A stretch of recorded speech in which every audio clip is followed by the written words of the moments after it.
जब दो अलग अलग दुनिया के लोगों को एक दूसरे से प्यार हो जाता है तो फिर दोनों दुनिया उनको अलग करने के लिए हर हद तक चली जाती है। ये कहानी दूसरी दुनिया से आए एक हमेशा जिंदा रहने वाले लड़के की है जो अपने प्यार के लिए इंसानों के साथ इंसान बनकर रहना चाहता था। लेकिन फिर उसके साथ क्या हुआ, ना उसे इंसानों ने कबूल किया ना उसकी अपनी दुनिया ने। उसका क्या अंजाम हुआ, ये जानने के लिए शुरू करते हैं। मूवी की शुरुआत में इवान नाम के एक लड़के को जंगल में अपनी झोंपड़ी में लेटा दिखाया जाता है। इवान अलौकिक देश की रानी का बेटा था। काफी साल पहले इवान का एक इंसानी लड़की पर दिल आ गया था जिसे वो अपने साथ अपनी दुनिया में ले गया। लेकिन उसकी दुनिया में लोग इंसानों से रिश्ता बनाने को गलत समझते थे, इसलिए इंसानी लड़की के साथ रिश्ता बनाने पर रानी ने अपने ही बेटे को अपनी दुनिया से 100 साल के लिए निकाल दिया। रानी ने इवान को इंसानों की दुनिया में भेजकर वहाँ अकेले रहने की सजा दी। यही नहीं बल्कि रानी में उससे इंसानी दुनिया से वापस अपनी दुनिया में जाने वाली चाबी भी ले ली ताकि वो 100 साल तक अपनी दुनिया में वापस ना आ सके। इवान को अब अकेला ही जंगल की इस झोंपड़ी में रहना था क्योंकि जिस लड़की से वो प्यार करता था वो भी मर चुकी थी। इवान की अभी 100 साल की सजा पूरी नहीं हुई थी, इसलिए वो यहाँ दिन रात गिन गिन कर गुजार रहा था। इवान एक दिन अपनी पिछली जिंदगी के बारे में सोचते हुए अपनी गर्लफ्रेंड की तस्वीर निकाल कर देखने लगता है और तभी वहाँ रानी का खास आदमी डेरिक आ जाता है। डेरिक जब भी इवान से मिलने आता था तो वो उसके लिए जादुई सेब लेकर आता था और इस बार भी वो इवान के लिए वही जादुई एप्पल लेकर आया था जिसके खाने से इवान हमेशा जवान और सुंदर नजर आता है। डेरिक इवान से कहता है, जब से तुम्हें सजा मिली है मुझे भी तुम्हारे लिए यहाँ रोज जादुई एप्पल्स लेकर आना पड़ता है। अब तो तुम्हारी गर्लफ्रेंड भी मर चुकी है, इसलिए अब तुम्हें रानी से माफी मांगकर अपनी दुनिया में वापस आ जाना चाहिए। उसकी बात के जवाब में इवान गुस्से से कहता है, मुझे यहाँ अकेले रहने का कोई शौक नहीं, मैं तो अपनी दुनिया का शहजादा होने की वजह से अमर हूँ, लेकिन इंसान हमेशा जिंदा नहीं रह सकते। मैं यहाँ इंसानों को अपनी आंखों के सामने पैदा होते और मरते देखता हूँ। वो दुख से कहने लगता है कि मुझे विश्वास है वो मुझे कभी भी आसानी से माफ नहीं करेंगी। डेरिक कहता है, जब रानी ने तुम्हें सजा दी थी उस वक्त उन्होंने ये शर्त रखी थी, अगर तुम बिना कोई दूसरी गलती किए इस दुनिया में अपनी सजा पूरी कर लोगे तो तुम्हें माफ कर दिया जाएगा। डेरिक के वहाँ से जाने के बाद इवान अपने घोड़े पर बैठकर जंगल में जाता है तो उसे जंगल में करीब के गांव के लोग नजर आते हैं। इवान जंगल से बाहर कभी नहीं निकला था और ना ही कभी उसने गांव में जाने की कोशिश की थी। वो जंगल के रास्ते में खड़े होकर ही गांव के लोगों को दूर से देखता था। इसी गांव में 2 बहनें आनिका और याना भी रहती थी जो जंगल के पास से गुजरती थी। वो लोग जब जंगल के रास्ते से गुजरते थे तो इवान और आनिका दूर दूर से ही एक दूसरे को देखकर खुश होते थे। एक दिन जंगल के पास से गुजरते हुए आनिका ने याना को वहाँ से भेज दिया और उसके जाने के बाद आनिका पेड़ के पास खड़े इवान के पास जाकर पूछती है, तुम कौन हो और अक्सर यहाँ खड़े होकर मुझे क्यों देखते हो? इवान कहता है, तुम भी तो मुझे रोज देखती हो। तो आनिका बात टाल देती है। वो इवान से कहती है, मुझे ऐसे घूर घूर कर देखना बंद करो। वो वहाँ से जाने लगती है और उसी वक्त डेरिक रानी के साथ वहाँ पहुँच जाता है। डेरिक तो रानी को यहाँ इसलिए लेकर आया था ताकि वो इवान को अकेला देखकर उसे माफ कर दे, लेकिन यहाँ तो सीन ही कुछ अलग था। इवान को एक और लड़की के साथ देखकर डेरिक की तो हालत ही पतली होने लगी थी। रानी गुस्से से कहती है, तुम तो मुझे यहाँ ये कहकर लाए थे कि इवान अब सुधर गया है और वो किसी इंसानी लड़की के करीब भी नहीं जाता, लेकिन वो तो अब किसी और लड़की के प्यार के जाल में फंसता नजर आ रहा है। ये वापस अपनी दुनिया में चली जाती है। रात को इवान अपनी झोंपड़ी में बैठा एक किताब पढ़ रहा था। उसी वक्त आनिका जंगल में किसी काम के लिए आती है तो जंगल में तेज बर्फीला तूफान आ जाता है। आनिका इस तूफान से बचने के लिए जंगल में किसी को मदद के लिए पुकारती है और वो मदद के लिए पुकारते पुकारते बेहोश हो जाती है। इवान उसकी आवाज सुनकर बाहर जाता है और जंगल में बेहोश पड़ी आनिका को उठाकर अपनी झोंपड़ी में ले आता है। वो आनिका को अपने बेड पर लेटाकर उस पर कंबल डाल देता है। उसी वक्त डेरिक फिर से जादुई सेब लेकर आता है। इवान की झोंपड़ी में आनिका को देखकर डेरिक उससे कहता है, तुम्हें मैंने जिस काम से मना किया था तुम फिर से वही सब कर रहे हो। फिर वो इवान से कहता है, मैं आज रानी को तुमसे मिलवाने के लिए लाया था, लेकिन तुम्हें फिर से एक इंसानी लड़की के साथ देखकर रानी ने अपना इरादा बदल दिया, वापस चली गई। अब तुम अपनी झोंपड़ी में एक लड़की को उठा लाए हो, जिस पर इवान उसे बताता है ऐसा कुछ नहीं है जैसा तुम सोच रहे हो। ये लड़की बाहर तूफान में बेहोश हो गई थी, इसलिए मैंने सिर्फ इसकी मदद की और इसे सर्दी से बचाने के लिए यहाँ उठा के लाया हूँ। डेरिक के जाने के बाद आनिका को होश आता है तो इवान उसे बताता है वो कैसे बेहोश हो गई थी।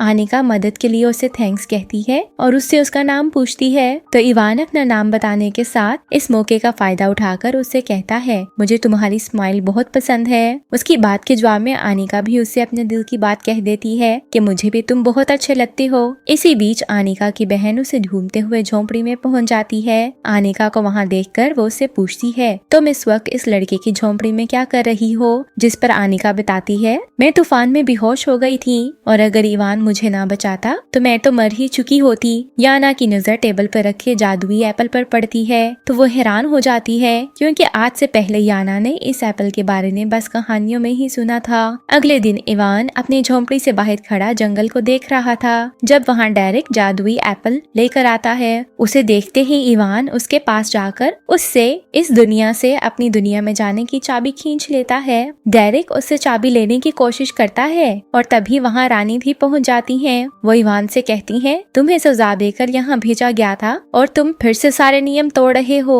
वो डेरिक से पूछती है तुमने इसे चाबी क्यों दी, जिस पर डेरिक बताता है मैंने इसे चाबी नहीं दी बल्कि इसने जबरदस्ती मुझसे चाबी खींच ली है। रानी इवान से कहती है मैं तो तुम्हें अलौकिक दुनिया का राजा बनाना चाहती थी लेकिन तुम तो यही नियम को तोड़ रहे हो और अपनी सजा को बिना कोई भी गड़बड़ किए पूरा तो कर ही नहीं रहे, तो तुम अपनी दुनिया के लोगों के लिए मिसाल कैसे बनोगे। इवान रानी से अपनी गलती की माफी मांगता है और कहता है मैं दोबारा ऐसी गलती नहीं करूँगा, इसलिए अब आप मुझे वापस अपनी दुनिया में ले चले। रानी उसकी गलती माफ नहीं करती और उससे कहती है तुम्हारी गलती की सजा 100 साल और बढ़ाई जाती है, अब तुम्हें 100 साल और यहीं इस दुनिया में अकेले रहकर गुजारना होगा ताकि तुम दोबारा कभी ऐसी गलती ना करो। ये कहकर रानी डेरिक और अपने बाकी आदमियों को लेकर वहाँ से चली जाती है। आनिका इवान का कोट वापस करने आती है और इवान से कहती है कल तुम्हारा कोट मेरे पास ही रह गया था इसलिए मैं ये वापस करने आई हूँ। इवान एक बार फिर से आनिका को अपनी झोंपड़ी में ले जाता है। आनिका और बाकी गांव इवान की असलियत नहीं जानते थे कि वो इंसान नहीं है। आनिका झोंपड़ी में जाकर इवान की किताबें और उसकी बनाई हुई चीजें देखकर हैरान हो रही थी। आनिका कुछ समय इवान के साथ उसकी झोंपड़ी में बिताकर जब जंगल से गुजरकर वापस अपने गांव जाने लगी तो रास्ते में दूसरे गांव के कुछ लड़के खड़े नजर आए। ये लड़के पहले से ही आनिका पर नजर रखे हुए थे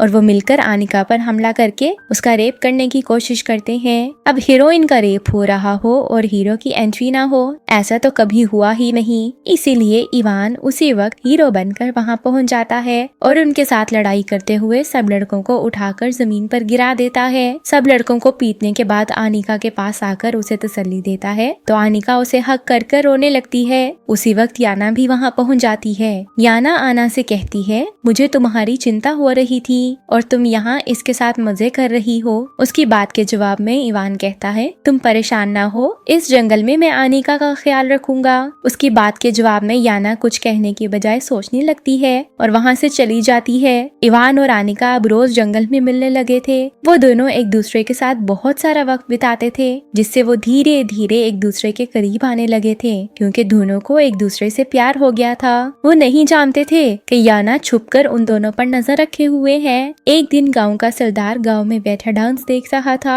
जब उसका लंगड़ा भाई रिको जो काफी समय से गाँव से बाहर था वापस गाँव आ जाता है। रिको अपने सरदार भाई से पूछता है डैड के मरने के बाद तुम्हें यहाँ का सरदार किसने बना दिया, क्योंकि गाँव का सरदार तो मुझे बनना चाहिए था। जिस पर सरदार कहता है डैड के मरने के बाद सरदार हमेशा बड़ा बेटा ही बनता है, इसलिए सरदार बनने का हक मेरा ही था। वो रिको का मजाक उड़ाते हुए कहता है तुम टांग से भी लंगड़े हो और इसके साथ साथ तुम में अकल भी कम है। रिको को उसकी बात पर गुस्सा आ जाता है, इसलिए वो सरदार से कहता है तुम ये डिसाइड करने वाले कौन होते हो। उनके बीच पुजारी आता है और कहता है बड़े भाई का सरदार बनने का फैसला बिल्कुल ठीक था। ये सुनकर रिको सरदार पर हमला करने की कोशिश करता है तो सरदार भी उसको पकड़कर जमीन पर गिरा देता है। गाँव के लोग ये सब देख रहे थे लेकिन वो दोनों भाइयों की लड़ाई में नहीं आना चाहते थे। सरदार रीको को नीचे गिराकर उसे कहता है, अब इस गांव का सरदार मैं हूँ, इसलिए तुम जो भी करोगे सोच समझ कर करना, क्योंकि मैं तुम्हारे साथ सरदार होने के नाते कुछ भी कर सकता हूँ। ये सब सुनकर रीको को मजबूरन वहाँ से जाना पड़ता है। आनिका को ये सब देखकर रीको के लिए बुरा लगता है, क्योंकि रीको उसका बचपन का अच्छा दोस्त था। वो रीको के पीछे जाती है और उसे खाने के लिए कुछ देती है। रीको आनिका से प्यार करता था, इसलिए वो गांव का सरदार बनना चाहता था। रीको निराश होकर जंगल में चला जाता है, जहाँ उसे याना नजर आती है जो जादू टोना कर रही थी। उसे देखकर रीको उसे कहता है, तुम काफी सालों से जादू टोना कर रही हो, लेकिन तुम्हारे इस राज के बारे में गाँव में मेरे अलावा और कोई नहीं जानता। अगर मैं गाँव वालों को तुम्हारे इस राज के बारे में बता दूं, तो गाँव वाले तुम्हारा क्या हाल करेंगे, ये तुम अच्छे से जानती हो। असल में जादू टोना करने वालों को गाँव में मौत की सजा दी जाती थी, इसीलिए याना ये सब कुछ छुपकर जंगल में करती थी। याना उसकी बात सुनकर पूछती है, तुम मुझसे क्या चाहते हो? तो रीको तुरंत अपनी इच्छा उसे बता देता है और कहता है, मैं गाँव का सरदार बनना चाहता हूँ ताकि आनिका से शादी कर सकूं। मेरा भाई सरदार बन गया है और अब वो आनिका से भी शादी कर लेगा, जो मैं बर्दाश्त नहीं कर सकता। वो याना से कहता है, तुम्हें अपने जादू टोने से सरदार बनने और आनिका से शादी करने में मेरी मदद करना होगी। याना कहती है, तुम तो अपने डैड की मौत पर भी नहीं आए और तुम लंगड़े और कमजोर भी हो, इसलिए तुम अपने सरदार भाई का मुकाबला नहीं कर सकते। वो रीको को आनिका और इवान के प्यार के बारे में भी बता देती है कि आनिका जंगल में रहने वाले लड़के से प्यार करती है और उससे मिलने के लिए जंगल में भी जाती है। ये सुनकर रीको को गुस्सा आ जाता है और वो याना से कहता है, अब तुम्हें मेरी मदद करना ही होगी। अगर तुमने मेरी मदद ना की तो मैं तुम्हारा राज सबको बता दूंगा। याना उसे कहती है, मैंने इवान की झोंपड़ी में सुनहरे रंग के सेब देखे थे, जिनके बारे में मैंने हमेशा कहानियों में ही सुना था। उन सुनहरे एप्पल्स का उसकी झोंपड़ी में होने का ये मतलब है कि वो अलौकिक दुनिया से यहाँ आया है और वो अमर है। याना रीको को सलाह देती है कि अगर तुम उसकी झोंपड़ी में पड़ा सुनहरी एप्पल खा लो तो तुम्हारा लंगड़ापन भी दूर हो जाएगा और तुम इंसान के मुकाबले में ज्यादा ताकतवर हो जाओगे। रीको कहता है, इसके लिए भी तुम्हें ही मेरी मदद करना होगी। तुम उसकी झोंपड़ी से मेरे लिए जादुई एप्पल लेकर आओगी ताकि मैं तुम्हारा राज रख सकूं। उसी वक्त वहाँ डेरिक भी आ जाता है, जो उन दोनों की बातें सुन लेता है। वो हकीकत जानने के लिए याना के पीछे एक जादुई मक्खी छोड़ देता है, जो याना के बालों में छुप जाती है। याना और रीको इवान के खिलाफ एक चाल चलते हुए उसके पास एक झूठा संदेश भेजते हैं, जिसमें उसे बताया जाता है आनिका बहुत बीमार है, इसलिए उसे जादुई एप्पल की जरूरत है ताकि वो जल्दी से ठीक हो सके। ये मैसेज मिलते ही इवान तुरंत जादुई एप्पल लेकर जंगल की तरफ निकल जाता है। रास्ते में उसे आनिका, याना और रीको के साथ दिखती है और इवान उससे पूछता है तो आनिका उसे बता देती है कि मैं तो बीमार नहीं हूँ, जिस पर इवान समझ जाता है कि ये सब उससे जादुई एप्पल हथियाने के लिए किया गया था। रीको इवान से कहता है, अगर तुमने ये एप्पल मुझे ना दिया तो मैं आनिका को नहीं छोड़ूंगा। उसकी बात सुनकर इवान उसके पास आने लगता है, लेकिन याना ने उसके इर्द गिर्द एक जादुई चक्कर बना रखा था, जिसको इंसानों के अलावा कोई भी क्रॉस नहीं कर सकता था। याना उसे कहती है, किसी दूसरी दुनिया के लोग इस जंगली नमक या इस घेरे को छू भी नहीं सकते, इसलिए मैं जान गई हूँ तुम इस दुनिया से नहीं बल्कि अलौकिक दुनिया से हो। याना रीको के कहने पर वही नमक इवान पर फेंक देती है, जिससे इवान को चक्कर आने लगते हैं। रीको इस मौके का फायदा उठाकर जंगल में छुपे अपने आदमियों को सीटी मारकर बाहर बुला लेता है। वो सब मिलकर इवान पर हमला करते हैं ताकि उसे जादुई एप्पल ले सके, लेकिन इवान इस हालत में भी हिम्मत नहीं हारता और उनसे खूब लड़ता है। रीको इवान को लड़ता देखकर जबरदस्ती आनिका को किस करने लगता है। रीको को ऐसा करता देखकर इवान अपने गले में पहना वो लॉकेट उतार देता है, जो रानी ने उसे इस दुनिया में भेजते हुए उसकी शक्तियों को रोकने के लिए पहनाया था। जैसे ही वो लॉकेट उतारता है, उसकी अलौकिक शक्तियाँ जाग जाती हैं और वो रीको को अपनी शक्ति की मदद से एक हाथ से हवा में उठाकर पीछे फेंक देता है। नीचे फेंककर वो उसका गला दुबाने लगता है। ये देखकर याना आनिका को पकड़कर उसके गले पर जहर वाली बूटी रखकर इवान से कहती है, अगर तुम आनिका को जिंदा देखना चाहते हो तो रीको को छोड़कर जादुई एप्पल उसके हवाले कर दो। इवान अपने प्यार के हाथों मजबूर होकर रीको को छोड़कर उसे जादुई एप्पल दे देता है। आनिका इवान की असलियत जानकर उससे नाराज हो जाती है। वो इवान से कहती है, अब तो मुझसे दूर ही रहना, जिस पर इवान दुखी हो जाता है और कौवा बनकर उड़ जाता है। उसके जाने के बाद रीको याना से कहता है, मुझे भी इवान जैसी शक्तियाँ चाहिए। तो याना उसे कहती है, तुम्हारी तो इच्छा बढ़ती ही चली जा रही है। रीको उसे कहता है, मैं भी जानता हूँ तुम क्या चाहती हो, तुम अलौकिक दुनिया में जाना चाहती हो, इसलिए तुम जादू टोना करती हो, क्योंकि उस दुनिया में जादू टोना करने को गलत नहीं समझा जाता। वो याना से कहता है, अगर मेरे पास इवान जैसी शक्तियाँ आ जाएं, तो मैं अलौकिक दुनिया में जाने में तुम्हारी मदद कर सकता हूँ। याना उसकी बात के लालच में आ जाती है, क्योंकि वो वाकई अलौकिक दुनिया में जाना चाहती थी। दूसरी तरफ इवान अपनी झोंपड़ी में जाते हुए रास्ते में अनीका से मिलता है, तो वो उससे कहती है, मैंने तुमसे प्यार किया, तुम पर विश्वास किया, लेकिन तुमने मुझे धोखा दिया। तुमने मुझसे ये बात छुपाई कि तुम अलौकिक दुनिया से हो। जिस पर इवान कहता है, मैं भी तुमसे प्यार करता हूँ और मैं इस दुनिया में इंसानों के मुकाबले में ताकतवर और अमर हूँ। उसकी बात के जवाब में अनीका कहती है, फिर तुम्हारा यहाँ रहना तुम्हारे लिए खतरनाक है, इसलिए हमें यहाँ नहीं रहना चाहिए, बल्कि तुम्हारी दुनिया में चले जाना चाहिए। तो इवान उसे बताता है, मैं अपनी दुनिया में वापस नहीं जा सकता, क्योंकि कुछ साल पहले मुझे एक इंसानी लड़की से प्यार हो गया था, जिसे मैं अपनी दुनिया में ले गया था, लेकिन उसकी सजा के तौर पर मुझे मेरी ही दुनिया से निकाल दिया गया, इसीलिए मैं अब तक इसी दुनिया में रह रहा हूँ। अनीका उससे उस लड़की के बारे में पूछती है, तो इवान बताता है, वो मर चुकी है, इसलिए अब मैं यहाँ अकेला रहता हूँ। दूसरी तरफ गांव में जादुई एप्पल खाने की वजह से रिको की लंगड़ी टांग ठीक हो जाती है और अब वो खुद को पहले से बेहतर और ताकतवर महसूस करता है। याना उसे कहती है, तुम ठीक हो गए हो, लेकिन अभी तुम्हें अपने सरदार भाई के साथ मुकाबला नहीं करना चाहिए, क्योंकि अभी तुम उस जितने ताकतवर नहीं हुए। रिको कहता है, अगर तुम मुझे उस इवान जैसी शक्तियाँ दे दो तो मैं बहुत आसानी से सरदार को हराकर उसकी जगह सरदार बन सकता हूँ। वो उसे लालच देता है कि सरदार बनने के बाद मैं तुम्हारे लिए अलौकिक दुनिया में जाने का रास्ता ढूंढूंगा। जिस पर याना कहती है, मेरे पास एक प्लान है, हमें इस सब के लिए अनीका को मोहरा बनाकर उसे अपने मकसद के लिए इस्तेमाल करना चाहिए। वो कहती है, जब इवान अनीका को किस करने लगे तो तुम्हें इवान पर मेरे दिए हुए मंत्र की मदद से हमला करना होगा, ताकि उसकी शक्तियाँ अनीका के शरीर में जाएं और फिर मैं वो शक्तियाँ अनीका के शरीर से तुम्हारे शरीर में भेज दूंगी। इवान की शक्तियाँ पाने के बाद तुम अमर हो जाओगे और इवान एक आम अलौकिक इंसान बनकर रह जाएगा। तभी याना के बालों में से जादुई मक्खी निकलकर डेरिक के पास जाकर उसे याना और रिको का सारा प्लान बता देती है। अगली रात अनीका जंगल में आग के पास बैठी थी, जब रिको उसके पास आकर उसके साथ जबरदस्ती करने की कोशिश करता है। रिको के साथी उसको रोकने की कोशिश करते हैं, लेकिन वो जादुई एप्पल से मिली ताकत के नशे में धुत होकर उनकी धुलाई कर देता है। अनीका उसे कहती है, मैंने तुम्हें अपना दोस्त समझा, लेकिन तुमने मुझे अपनी असलियत दिखा दी। रिको पर उसकी बातों का कोई असर नहीं होता। वो अनीका से कहता है, तुम सिर्फ मेरी हो और इसलिए तुम अब इवान से नहीं मिलोगी। अगले दिन इवान और अनीका रोमांस करने में मसरूफ थे। उसी वक्त रानी डेरिक के साथ आ जाती है। रानी हमेशा ऐसे वक्त पर ही जंगल में आती थी जब इवान अनीका के आसपास होता था। हाय जालिम किस्मत इवान की। डेरिक ने रानी को जादुई मक्खी की बताई हुई सारी बातें बता दी थी, इसलिए रानी खुद यहाँ आई थी। लेकिन यहाँ इवान को अनीका के साथ रोमांस करता देखकर रानी एक ही चुटकी बजाकर उन दोनों के माइंड से एक दूसरे का प्यार निकाल देती हैं और वो दोनों एक दूसरे की यादों को भूल जाते हैं। रानी इवान को लेकर अलौकिक दुनिया वापस चली जाती है।